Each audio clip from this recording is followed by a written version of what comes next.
un chantier extrêmement important avec cette cyclicité de 3 ans et demi en 3 ans et demi. Ça va être une révolution copernicienne. Ça veut dire que ce ne sont pas les événements qui créent la situation, mais c'est la structure de temps qui crée l'événement. Ça change tout. Donc, je vais donner quelques exemples, mais il faudrait multiplier par 100 ces exemples. Tant plus que malheureusement c'est une façon de parler, malheureusement, ce sont des périodes très courtes.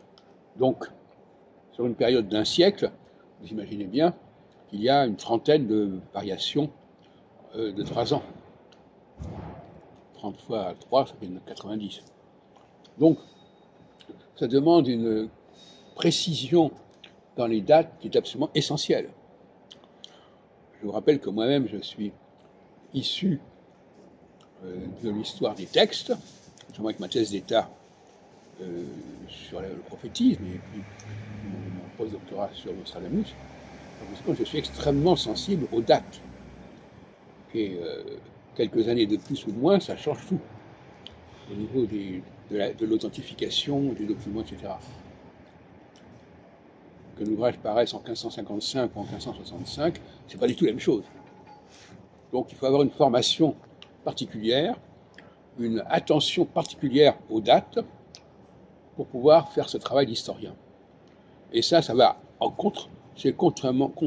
complètement en contradiction avec le travail de Marc Bloch sur la longue durée.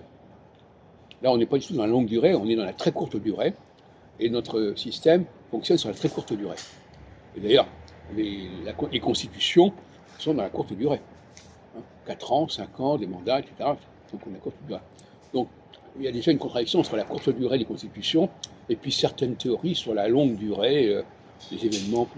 Et l'astrologie a été impactée malheureusement par ça, parce qu'avec les nouvelles planètes qu'on a découvertes, on a cru que ça prouvait que l'astrologie avait vocation à travailler sur la longue durée. C'était un contresens absolu.